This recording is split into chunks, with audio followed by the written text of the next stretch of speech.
a little different, but I wasn't gonna miss this for the world. And yesterday I had to miss. I sent you all a text yesterday. I hope you got it. Let me know if you got it. I sent you all a text yesterday to let you know that had to miss because my niece was in her first soccer game. She's 5 years old, and she was playing soccer. If you want a good laugh, just go watch a bunch of 5 year olds playing soccer. It's the most hilarious thing in the world. And anyway, I was super excited. I got there and I was recording the game, and she scored a goal, but it was really kind of hilarious. As much as I love her, I can't say she was the most assertive soccer player out there. You know, she kind of all the girls would get in a pile and try to kick the ball, and she would stand on the outside, and I'd be like, "Come on, get in there and get in there and get it." And so there was one point where the good Lord blessed us with the soccer ball landing right in front of the goal. Now, in little kids soccer, 5 year old soccer, they don't have goalies. They don't have goalies till they're 9 years old. And so she's sitting there right in front of the ball when the ball is right in front of the goal. And I just yelled, "Kick it, Amina, kick it." And so she kicks the ball, and it goes in the goal, and I was going crazy. And it's like the highlight of my life that day, or the highlight of my day that week, or the highlight of my life for probably the next 6 years or something. I don't know. But anyway, I really don't know how devastated I would have been had she not kicked that ball, because the ball was right there, the goal was right there, and there was nothing between her and the goal. So anyway, that was my morning yesterday, and that was why I could not make it to class, because it's family stuff, right? I got to do that. But anyway, also just a reminder, don't forget that tomorrow, or actually, let's see, tomorrow. Tomorrow night. We're doing an event that I'm calling Stormproof Investing. I mentioned to you all that I believe that the stock market is in for an ugly, ugly downturn. All the indicators kind of point to this. And so if you want to join us for that event, all the materials are yours for life. The slides, the study guide, the recording, everything is yours. Also, you can share the membership with your family. So if you're interested in joining us, here's a little link. And because you're here, you can actually get 25% off. So feel free to join us. A lot of you have already signed up. And for those of you that were thinking about it, we're on the fence. Feel free to join. Literally, because finance is my thing, I could teach you a whole semester of finance in one night, literally. So join us tomorrow night for Stormproof Investing, and it's going to be on the 1st of April and at 8 p.m. Now, what I want to start off the consciousness conversation about is this thing that was on my mind yesterday. How old is my niece, Veronica? She's 5 years old. And by the way, I should say good morning. Hey, Gwendolyn. And who else did I see in here? I saw a lot of you in here. Let's see here. Is that Antoine and Regina Lee and Woodard, Dante Woodard? Let's see here. Who else do I see? Carla and Gwendolyn, Rhonda, Darlene, Sharon, George. Let's see who else. Let's see, Ginger. Good morning. Good morning to all of you. It's so good to see all of you. And Errol, I think I saw Errol in there. So it's great to see everybody. And it's good that we are on pace. As you guys know, every single day we've been doing Money in the Morning ever since January 1st, every morning, 10 a.m. Eastern. And I know today's Easter, and I applaud those of you who came in, even if it's a holiday, because your bills don't take any days off. And white supremacy doesn't take any days off, and the challenges of competitive economics don't take any days off. So I don't take any days off. I've been doing this since I was probably really about 20 years old. I just would work every day, even on holidays, even on weekends. If I got tired, I would just take a break. But literally, there's nothing to take a break during a Christmas party to go and get a little bit of work done and then come right back. I can still enjoy the party. It's all about moderation. A lot of people thought that was extreme, like, oh my gosh, you're working so much, that's so much. And I said, no, actually, I'm enjoying the party a lot, but I don't want to sit around and do nothing for I don't have to sit around and do nothing for a whole 10 hours. That's boring. That's torture to me. But I can sit around and do nothing for 2 hours, and then I get bored, and then it's like, okay, let's do something productive so we don't feel so guilty about taking that little bit of time off. Or if I go on a vacation, people always thought it was weird that I took my laptop on a vacation, and I get that if anybody disagrees. But I remember, explaining to one of my friends, this is a long time ago. I think I was dating a woman who said, I never take my laptop on my vacation. And I said, well, I always do. And it's not because I want to work the whole vacation. I don't want to struggle the whole vacation. I just like to be productive. I don't like to have periods of extreme non-productivity, because eventually it gets hard. It gets hard to be that lazy. It's really difficult to, like, you've been sitting around for 7 straight hours, and then sometimes you're like, let me do something productive, like sitting here on the beach holding a drink.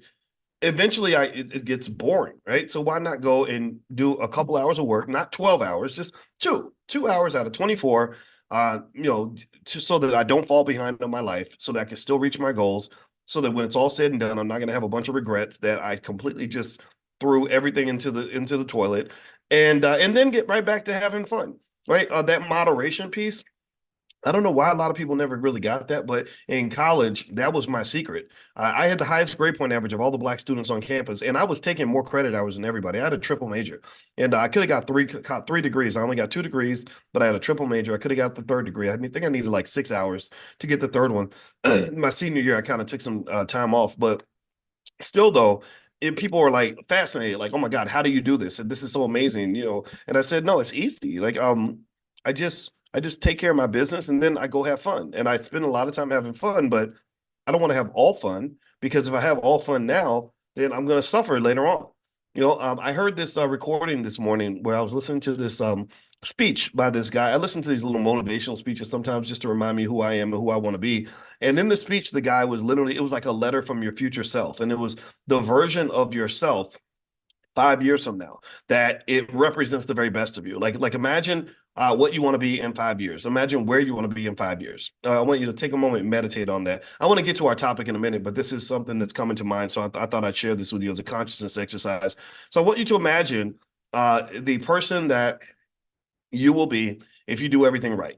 Imagine the person you'll be if you invest consistently. Imagine the person you'll be if you eat right. Imagine the person you'll be if you go to the gym every day. Imagine the person you'll be if you are investing in your life and in educating yourself and working toward your goals, whatever your goals are. If your goal is to buy a house, if your goal is to quit your job, if your goal is to become financially free, whatever that means to you, or to just have money in the bank, what does that person's life look like? And I want you to imagine that person, right? So take a moment and I want you to just picture that person coming to you from the year 2029 or 2030 and talking to you, right? Because that's one version of you, right? There's a million versions of you that you can create. But that version of you, imagine him or her coming back to you and talking to you and saying, hey, I need you to keep going. I need you to figure it out. I need you to work. What would they say to you? Right? What would they say? They'd probably tell you, look, avoid the temptation. Come on, we got to elevate. Time is running out. You got to do this. I'm here. I need to exist. I want to exist, but I only exist if you make the choice to make me exist. I only live if you give birth to me. You have to make the choice. The choice is yours. All of these possible versions of yourself, they all come down to one choice by one person. The one version of you that exists right now gets to make that decision. Which version of you is going to live? The version of you that achieves your goals, loses weight, has a great life, or the version of you that misses opportunities, drops the ball, doesn't plan, doesn't prepare, doesn't put in the work, is not consistent. Those are at least two versions of you.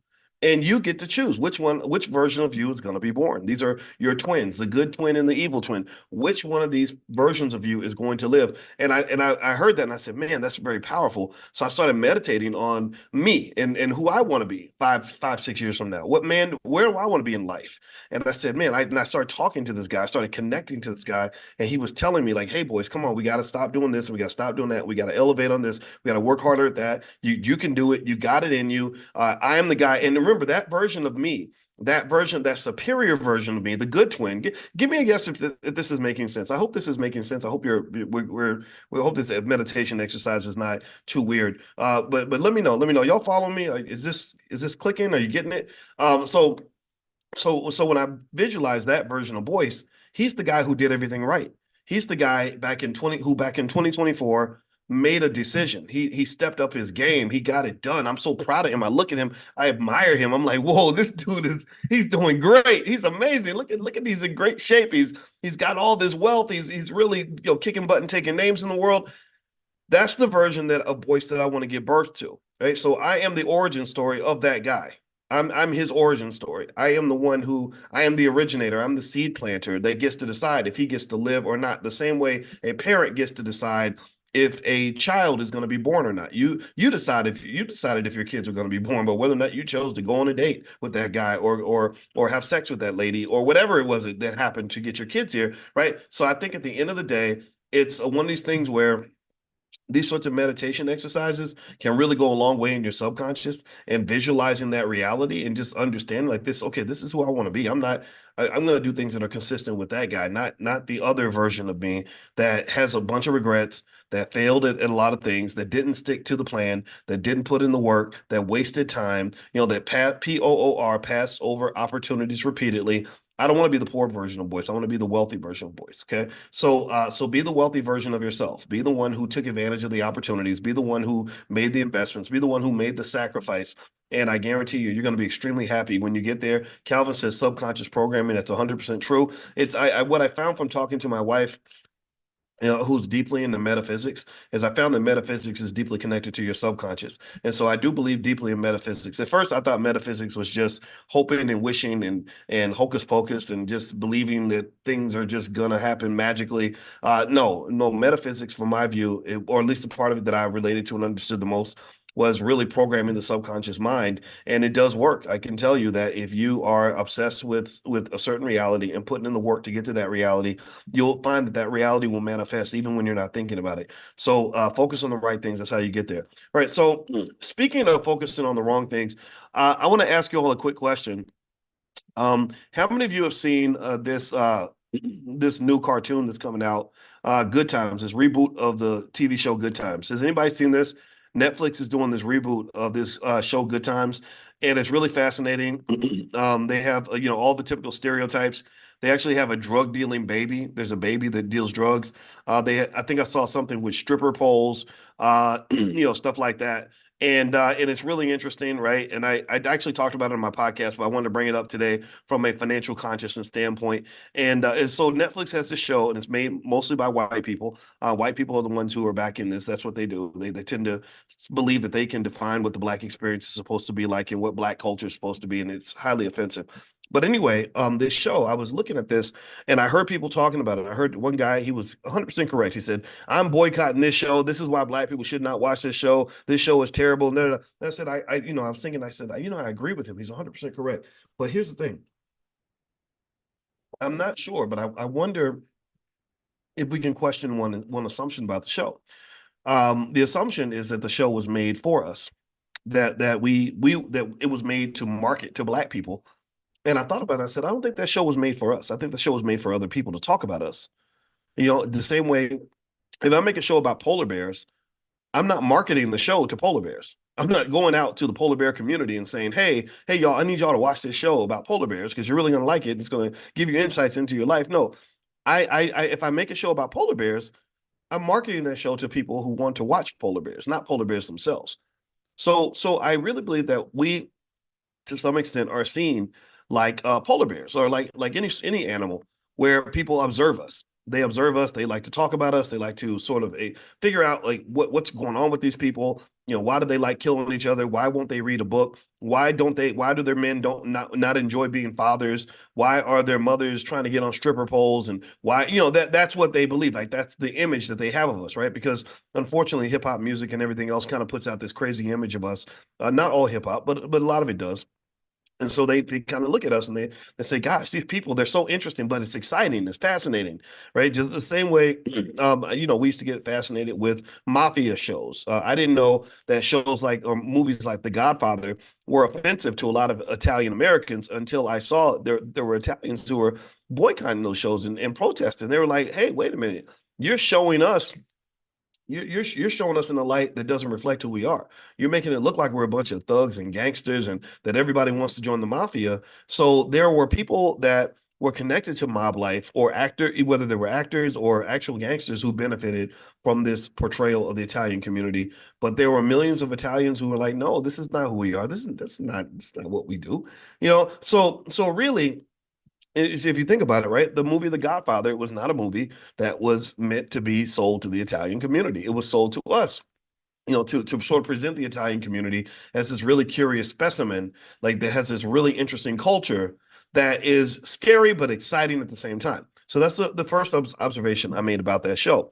The second observation about the Netflix or the Good Time show on Netflix is that you have to really be careful and thoughtful about the way Black culture is presented in media and how much of that you internalize and what that does to the brain.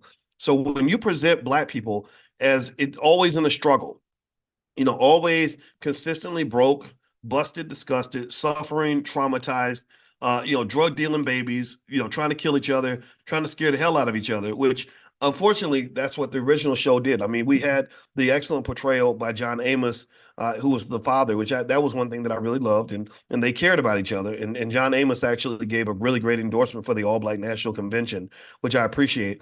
But at the same time, there were people that were concerned about a couple things with even the original show, created by Norman Lear, who's not black.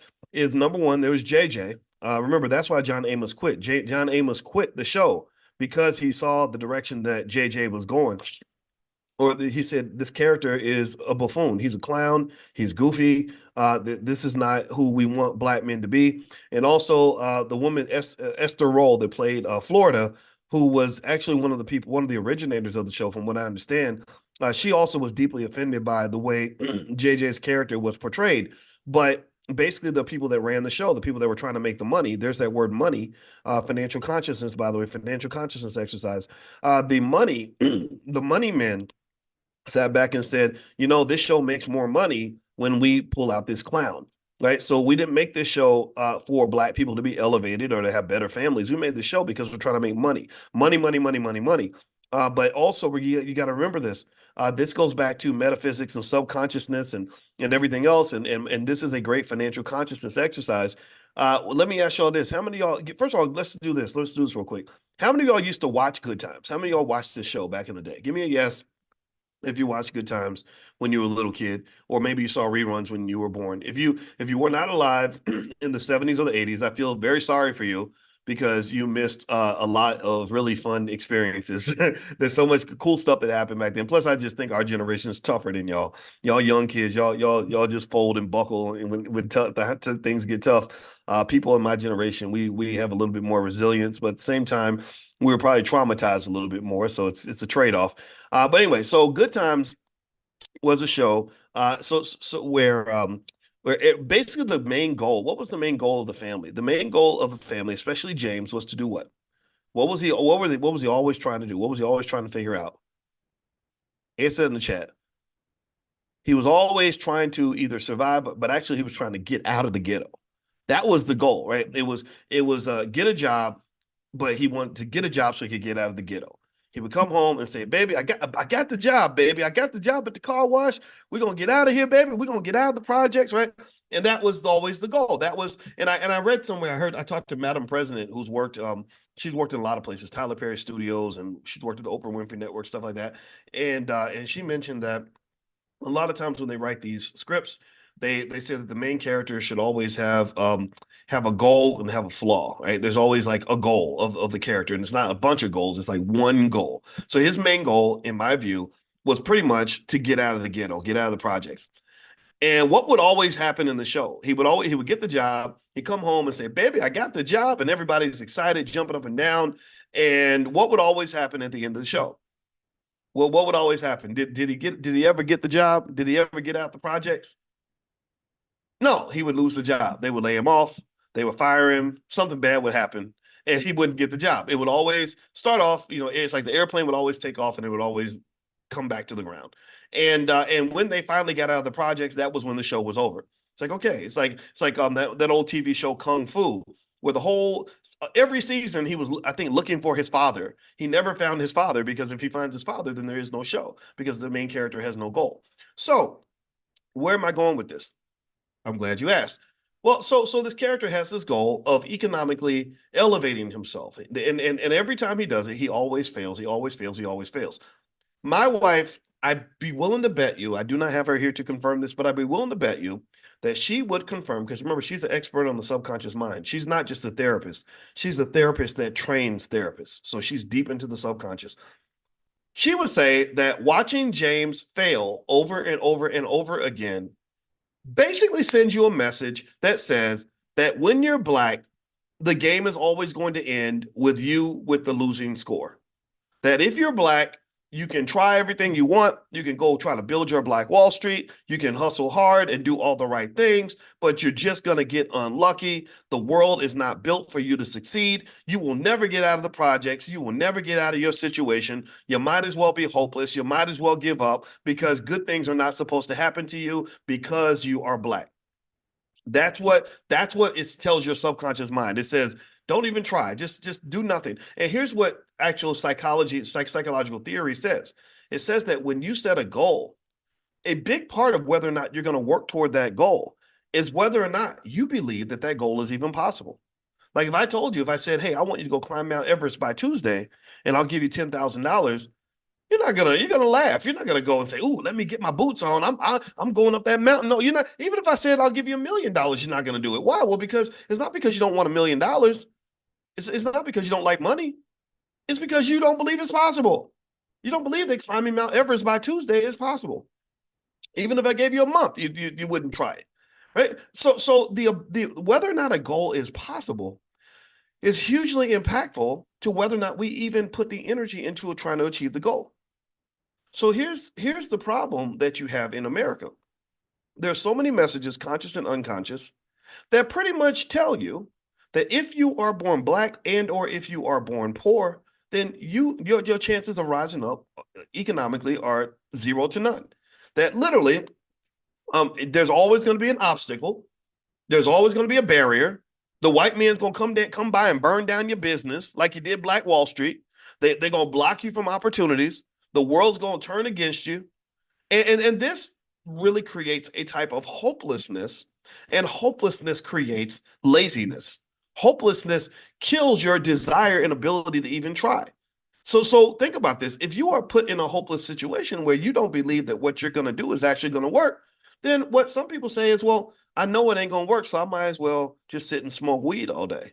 I might as well not even get out of bed because it ain't going to work. I remember when I was in college, and I was known for being that student that was really into my academics. And I wasn't like that in high school. I got like that in college because I figured out that the education was a pathway to success, and I found out I was good at it. So I was really into it. I became known as the smart guy because it got around campus that I had the highest grade point average and all that. And I remember there was a lady who said to me, she was a young Black woman who was in the same grade as me. Say she was a senior like I was, and she said, "I don't know why you do all that studying. You only gonna go as far as white people want you to go."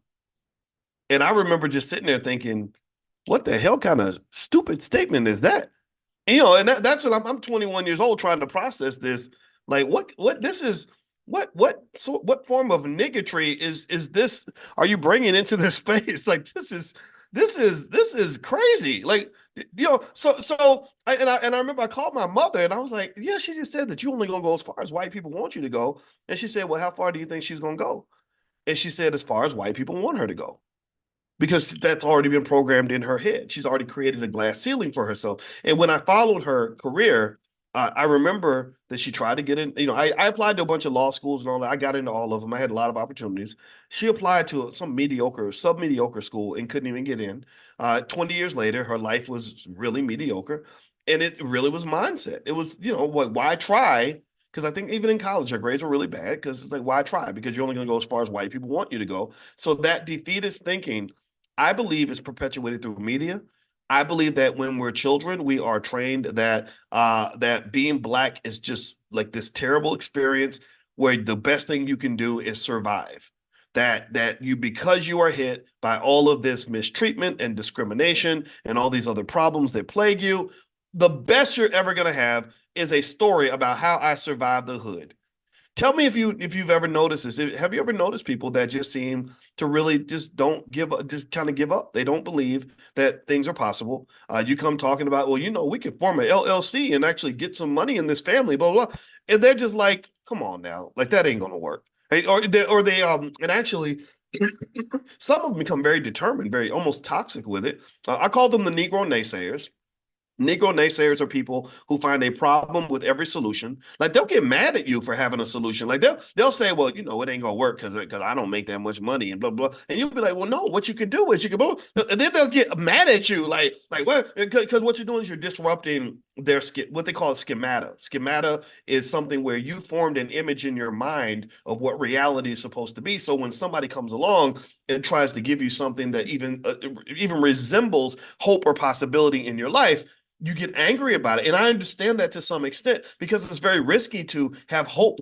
It's very risky to believe in yourself. It's very risky to say, well, maybe there's possibility here, and I'm going to invest in that. Right? You're investing. What you're asking them to do is to take a chance on themselves and to bet on themselves. And for some people, they consider that to be a losing bet, particularly in this society when you're Black.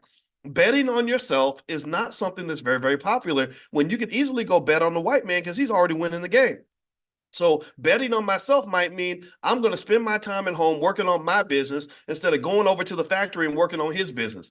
Well, that's a risky venture because it may not work out, right? So that idea of betting on yourself tends to come from people that are able to see the possibility in their lives. And TV shows like Good Times, where all they do is they show Black people dying and getting shot in the projects and getting hooked on drugs and ruining their lives, that doesn't exactly give you a lot of faith in the possibilities of Black people. That doesn't make you look at yourself and say, man, I'm supposed to be at the top. We're supposed to win. It's like, no, no, no. The best thing you can get is what this guy, I think he looks like a bus driver. Maybe they modeled him after Ralph Cramden from Honeymooners, right? And that's the best. Or maybe I can be a drug dealing baby. Right? Maybe that's what I can aspire to. But the idea of me aspiring to something that represents the highest heights of society or the universe, that's just silliness. That's just a scam. I can't tell you how many times like when I talk when I say to people, I'm like, yeah, if you invest and you do this, and this, your family can actually go from poverty to wealth in less than a generation. It's very easy to do.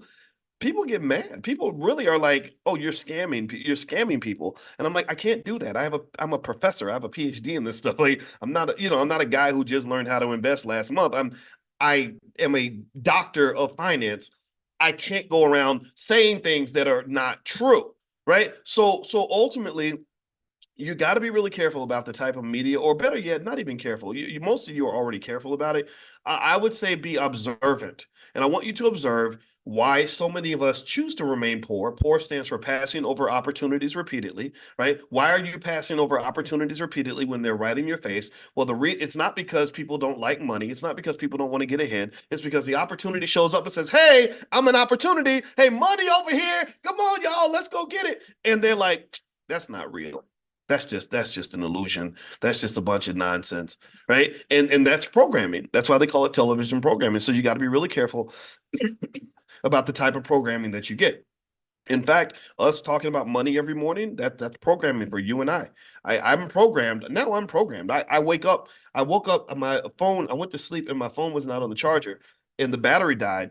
And I woke up at 8:18 Central, which is 9:18 Eastern, because my body is naturally tuned in to getting up in the morning and talking to you about economics. And so remember that I'm not just doing this specifically for your benefit. I'm doing this also I got a family too. I'm doing this for my family's benefit, for my benefit. Like we're all here because I said, if we get together and we just swim in financial concepts, we're just swimming in money. Like it becomes so natural. Like a fish does not know that it's swimming in water. A fish doesn't wake up and say, "Ooh, this water's cold." The fish is just living in the water, right? So I really want you to just be living in the wealth, living in the education, living in the possibilities. I want you living in your dreams. I want you living in your possibilities and all the things that you can do. I want us to sort of swimming in economic concepts so that it becomes as natural as a fish in water. What does poor stand for, Cynthia, again? It stands for passing over opportunities repeatedly. A lot of people remain poor because opportunities come not,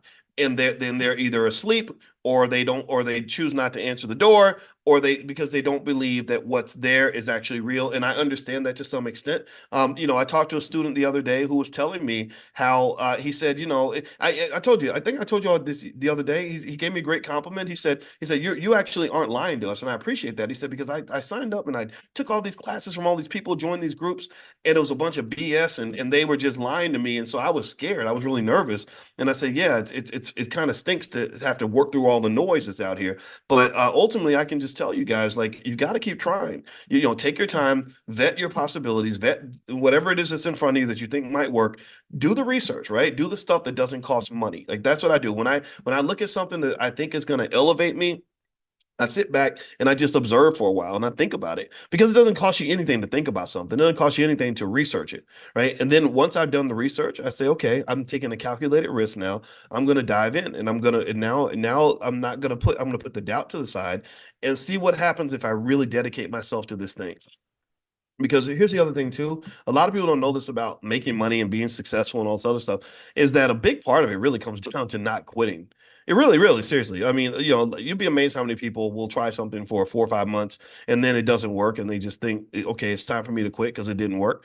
And then you say, well, why did you quit? They'll say, well, I tried everything and it didn't work. And I'm like, well, yeah, you tried everything except for not giving up. That's the only thing you didn't try was not giving up. Did you try that? Did you try not giving up? Because that's the other weird thing about success I have found is that it really, really, really sometimes takes a really long time, especially if you're trying to do something that's unique and really difficult. When I was in my PhD program, I cannot tell you how many days I went to bed depressed. I mean, it was so sad.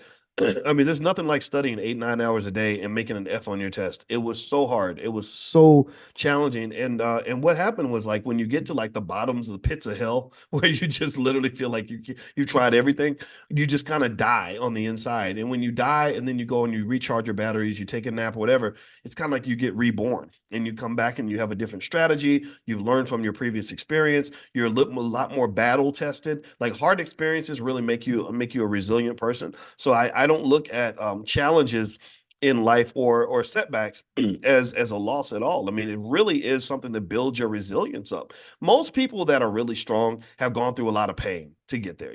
Just like going to the gym. People that are in great shape are not the people who said, "Oh no, I never worked out. I just sat around and ate donuts all day and slept in bed till noon." Those people, the people that do that, they don't become, they don't get those rock solid bodies. The people that get those rock solid bodies are the ones who went through the pain and were committed to it, whatever that looks like, right? So again, I'm not telling you to go through extreme pain, but I am saying that if you tolerate a little bit of discomfort, but you remind yourself every day, you got to remind yourself why I'm tolerating this. Like, why am I doing this? Why am I doing this? And sometimes getting your mind right, some maybe for some of you it's listening to me in the morning that kind of helps you get your mind right, but you got to get something that's going to get you back on track because you do live in a world that's full of so many distractions and so much mediocrity. And here's the thing: the more you elevate and the more you start rising on that high level frequency, the thinner the air gets. I just have to, I hate to say it, but I have to tell you this: Americans in general are not trained to be very focused, hardworking, intelligent people. We're just not. When you look at American educational systems compared to the world,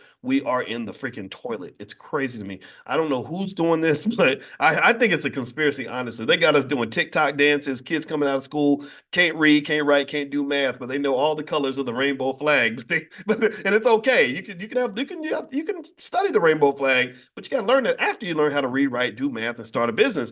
So ultimately, you have a country where where high level excellence, not only does it not exist in a lot of spaces, but people don't even know what that is. They don't even know what that looks like.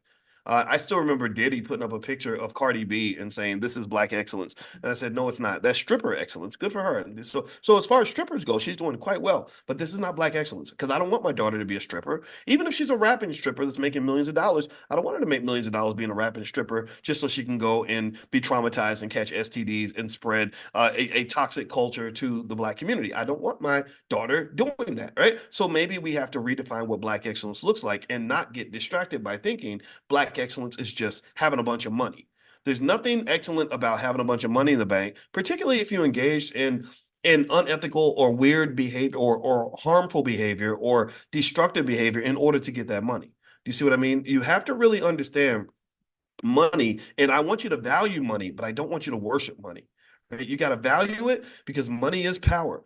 Money will help you get things done. Money won't buy you happiness, but money will give you the day off work so you can figure out what's going to make you happy. Money will make a difference. Money can get you into a lot of places, but at the same time, when you get to the point where you're worshiping money, then you're no longer you're no longer powerful because you don't control the money. The money is controlling you. And so what people don't understand is that there are lots of economic slaves who have $10 million in the bank. A lot of people think that in order to be stuck economically, or to be an economic slave, or to not be free, that you have to be broke. No, there are plenty of broke people who are free, and there are plenty of rich people who are not free. So just understand that as you sort of pursue wealth and all this other stuff, you got to make sure you kind of figure out who you are, recenter yourself on that so you can make your money in the right way and not find yourself in a position that you don't want to be in. Okay, so what I want to remind you all of really quickly, if you will allow me to, is number one, I created something that you can have. It's totally free. I gave it out in the last class. I'll give it out again today. It's a list of 10 stocks for under $10. Or actually 10, I'm sorry, I said 10. Five. Actually, I saw the list of 10. I reduced it to five that I like. So here's a list of five stocks that you can buy under $10. You can get that list right there.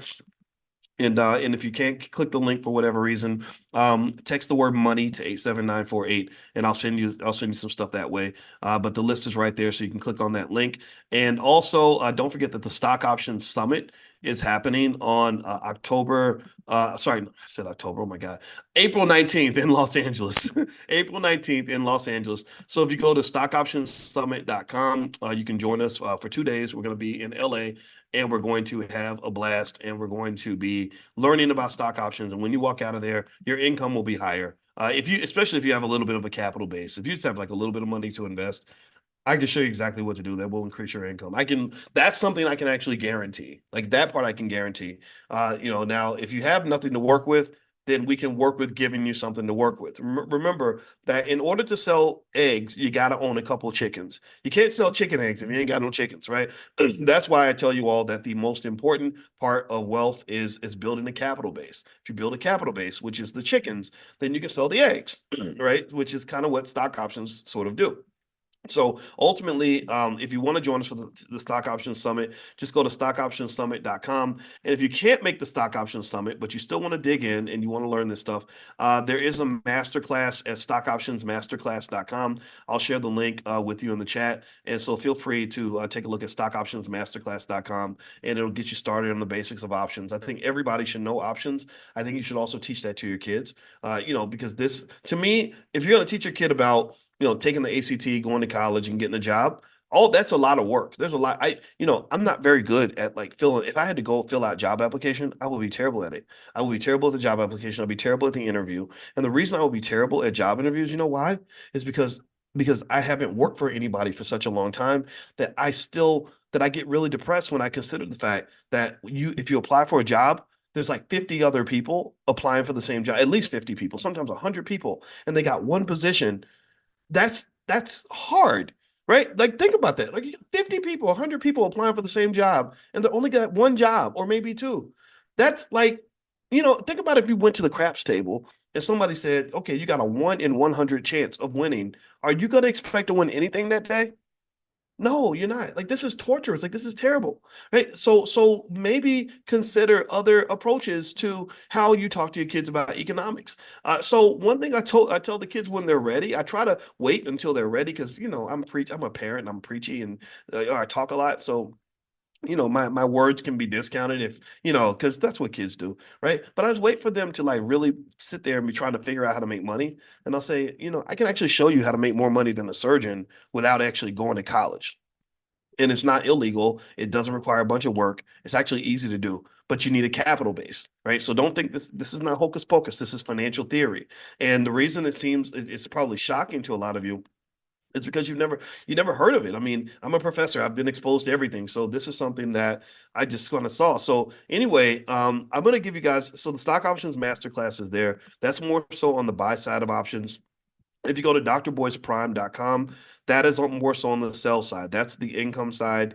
That's really designed for people that just want to make a little bit of extra money. Maybe you've got some money sitting there that's not doing anything, and you want to get it kind of activated and increase your income a little bit. And again, if you have a capital base, we can pretty much guarantee that we know how to increase your income in a pretty safe and effective way. I mean, investing always involves a risk. This is not investing advice. I have to say that, but for the most part, it works, right? So there's a lot of students here that are in the Prime program. I encourage you to just kind of go take a look. I gave you guys a link just now. That's a link to a Q&A that I just did with the Prime students. So feel free to take a look. I think you're going to like what you see. All right, so let's hop into one more quick topic before we bounce out of here. I'm going to give you guys a quick overview in terms of what I've been seeing in the economy.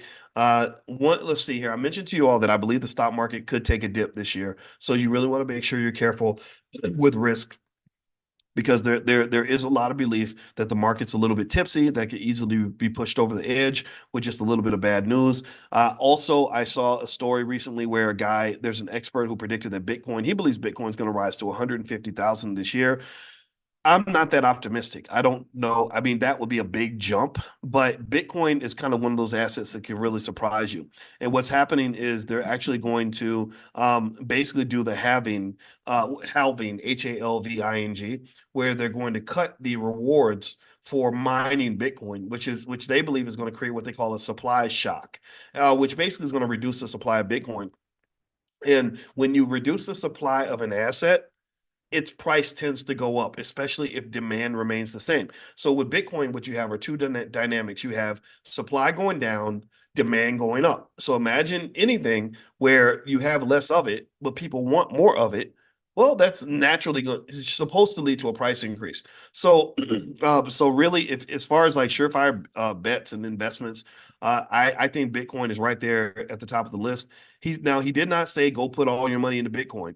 He actually said 1 to 3% is fine. And let's see, someone says Masterclass link is blocked by Edge. Let me try another way. Yeah, we've had some weird issues with some of the URLs getting I don't know what the heck is going on because there's nothing weird that we're doing on these websites. Let me try something else here. Let me see if I can get a better link for you. Thank you for telling me that. Yeah, I got my team kind of trying to figure that part out because I don't know what's going on. So let me try this link here and see if that works better. Give me a second. So maybe try this one and see what happens here. Let me know if that actually works. All right, so yeah, so basically Bitcoin is pretty surefire. I think that also you're looking at some really important catalysts in terms of real estate. I think real estate's always just a really consistent investment. I think everyone should consider owning real estate at some point. If you have not done that yet, just know that real estate is the second most impactful way to build wealth in the country, next to stock market investing. Stock market investing, according to most studies, is how people go from middle class to wealthy. Real estate investing is how people go from poor to middle class. If you don't own real estate, you don't own stock, there's a very good chance that you are going to be below middle class and you're going to really struggle. And even the middle class is kind of disappearing because uh because they're because the economy is changing, right? Expenses are going up, wages are kind of remaining flat or going down. So it's really critical to become an investor and to understand concepts behind group economics. If you're doing things as a team, then you're more likely to be economically successful. If you're doing things as an individual, it's going to be much harder. Last question here before we bounce out. Derek says, "What do you think about the CMG split?" You're talking about Chipotle. Yeah, I've been an investor in Chipotle for a while, made a lot of money from it. I think the stock split's just driven by the fact that the stock price has just skyrocketed. Sometimes stock splits can improve the price of a stock. Sometimes they don't, but typically there are a couple of financial theories that I remember reading research papers on in grad school about why stock splits tend to improve the price. One is what they call the signaling effect, which basically says that when investors see the stock split, they believe that that's the management's way of saying that we're chopping down this price because we believe it's going to keep going up. So a lot of times you can just see the price go up, but there's no fundamental reason why it should go up. It just goes up because the investors get excited and they say, "Holy crap, they're splitting their stock." They wouldn't be doing that if they weren't doing well, if they didn't see good opportunities down the pike, etc. The other one is what they call the clientele effect. The clientele effect basically says that when you chop the price of a stock, you're attracting a different clientele. You're getting more potential investors because the price is getting lower, and that is another avenue to discern whether or not you're going to attract certain people to invest in your stock. So it's kind of like when I mentioned to you all the other day, I gave you all that list of 5 stocks you can buy for under $10. Well, here's the deal. Here's the thing. To be honest with you, there's no reason why in today's society why you would need a stock to be under $10. I only did it because you guys asked me for it, because I think that there's like a psychological security people get by knowing that a stock costs less and they can buy a whole share of it as opposed to buying a fractional share. Remember, you can buy fractional shares of stock. You don't actually have to um, buy the whole share, but there's some sort of psychological satisfaction that people get by buying buying the whole share. So that's why I gave you all that list.